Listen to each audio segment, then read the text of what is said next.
Hello, আসসালামু আলাইকুম। আশা করি সকলে ভালো আছেন। আজকে আমরা জানব ট্রেজারি বিল এবং বন্ড সম্পর্কে। আমরা ১ম এ জানব ট্রেজারি বিল কি? দেখেন, ট্রেজারি বিল হচ্ছে বাংলাদেশ সরকার কর্তৃক ইস্যুকৃত স্বল্পমেয়াদী ঋণপত্র, যার মাধ্যমে বাংলাদেশ সরকার বাজার থেকে টাকা সংগ্রহ করে থাকে। এটার মেয়াদ মূলত হচ্ছে ৯১ দিন, ১৮২ দিন এবং ৩৬৪ দিনের জন্য হয়। অর্থাৎ এটার মেয়াদ হচ্ছে ১ বছরের নিচে। অন্যদিকে ট্রেজারি বন্ড যেটা, ট্রেজারি বন্ডটা হচ্ছে দীর্ঘমেয়াদী একটা ঋণপত্র, যেটা বাংলাদেশ সরকার কর্তৃক ইস্যু করা হয় এবং এর মেয়াদ সাধারণত ২, ৫, ১০, ১৫ এবং ২০ বছরের জন্য হয়ে থাকে।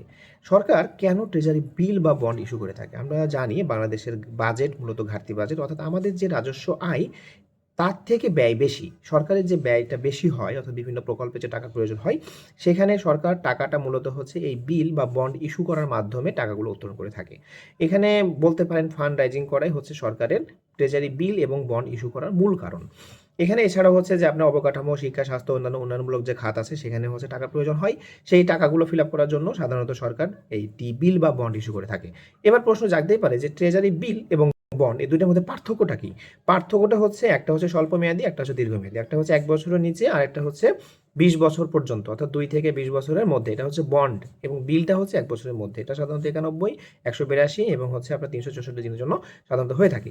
এবার আপনার মধ্যে প্রশ্ন জাগতেই পারে যে আচ্ছা, বাংলাদেশ সরকার যে ট্রেজারি বিল এবং বন্ডটা ইস্যু করে, এটা কি আপনার ঝুঁকিহীন বা ঝুঁকিমুক্ত কিনা? অবশ্যই ঝুঁকিমুক্ত, কারণ এটা বাংলাদেশ সরকার যেহেতু নিজে করে থাকে, সুতরাং এটা একদম শতভাগ ঝুঁকিমুক্ত।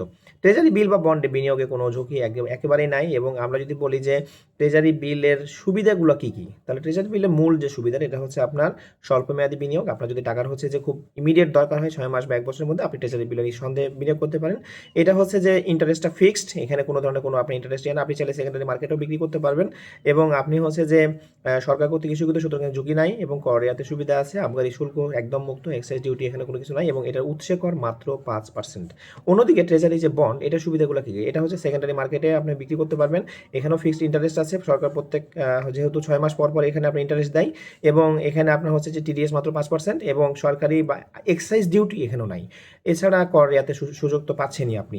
একজন বিনিয়োগকারী সর্বনিম্ন এবং সর্বোচ্চ কত টাকা পর্যন্ত ট্রেজারি বিল বা বন্ডে বিনিয়োগ করতে পারে? সর্বনিম্ন ১,০০,০০০ টাকা বা তার গুণিতক। আপনি সর্বোচ্চ কোনো লিমিট নাই, আপনি যে কোনো পরিমাণ টাকা এখানে বিনিয়োগ করতে পারবেন। ট্রেজারি বিল বা বন্ডে কিভাবে ইস্যু করা হয়? ট্রেজারি বিল বা বন্ড সাধারণত প্রতি রবিবারে ট্রেজারি বিল, প্রত্যেক মাসের প্রতি সপ্তাহের, সাধারণত প্রতি সপ্তাহে রবিবার মঙ্গলবারে ট্রেজারি বন্ডের অকশন হয়ে থাকে। অকশনগুলো সাধারণত নির্দিষ্ট সময়ের সাথে পূর্ব ঘোষিত অকশন ক্যালেন্ডার অনুযায়ী হয়ে থাকে। এখন কথা হচ্ছে কুপন পেমেন্টের উপর কোনো ট্যাক্স কাটা হয় কিনা? যখন আপনার কুপন পেমেন্ট আপনার দেওয়া হবে, অর্থাৎ আপনাকে যখন ইন্টারেস্টটা দেওয়া হবে, সে সময় আপনার ৫% সাধারণত টিডিএস কাটা হয় সাধারণত আপনার। তারপরে হচ্ছে যে আপনি টাকাটা পাবেন। এবং ট্রেজারি বন্ডে বিনিয়োগ করার কোনো নিয়ম আছে কিনা? হ্যাঁ, ট্রেজারি বন্ডে বিনিয়োগ করার ২টা পদ্ধতি আছে। প্রথমত, প্রতি মাসেই এই বন্ডের প্রাথমিক অকশন হয়। আপনি খুব সহজেই এই অকশনে অংশ নিতে পারবেন। এই পদ্ধতিতে আপনি নতুন বন্ড কিনতে পারেন। দ্বিতীয়ত, সেকেন্ডারি মার্কেটে এই ট্রেজারি বন্ড নিয়মিত বেচা কিনা হয়ে থাকে।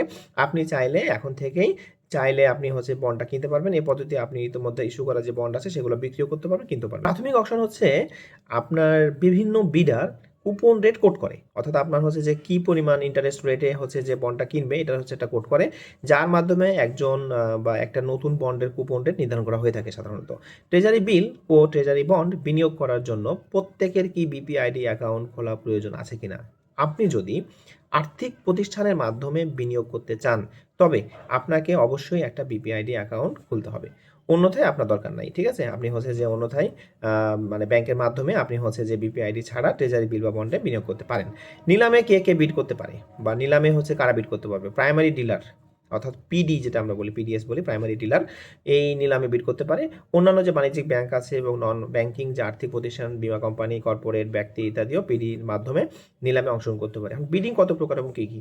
বিডিং মূলত ২ প্রকার। একটা হচ্ছে আপনার কম্পিটিটিভ বিডিং আছে এবং একটা হচ্ছে নন কম্পিটিটিভ বিডিং আছে। কম্পিটিটিভ বিডিংয়ে অংশগ্রহণকারীরা বিভিন্ন ধরনের মুনাফা রেট কোট করে থাকেন, কিন্তু নন কম্পিটিটিভ যে বিডিং, এখানে হচ্ছে কোনো সুযোগ থাকে না। এখানে হচ্ছে আপনার কম্পিটিটিভ বিড যারা করেছেন, তাদের আনুপাতিক যে গড়, সেই হারেই সাধারণত নন কম্পিটিটিভ বিডাররা বন্ড পেয়ে থাকেন। এখন মেয়াদ শেষ হওয়ার আগে বন্ডটি যদি আপনি নগদায়ন বা এনক্যাশমেন্ট করতে যান, সেক্ষেত্রে করতে পারবেন কি পারবেন না? না, আপনি হচ্ছে যে একটা ট্রেজারি বন্ডে মেয়াদ পূর্তির আগে নগদায়ন করতে পারবেন না। তবে আপনি চাইলে এটা সেকেন্ডারি মার্কেটে বিক্রি করতে পারেন। বন্ডের বিক্রির আগে লাভ বা ক্ষতি নির্ধারণের জন্য আপনার বন্ডের বর্তমান মূল্য এবং পূর্বে ক্রয় করা মূল্য বিশ্লেষণ করা হয়। তারপরে আপনার সেকেন্ডারি মার্কেটে আপনি হচ্ছে ওইভাবে একটা রেট পাবেন। ভালো থাকবেন সবাই।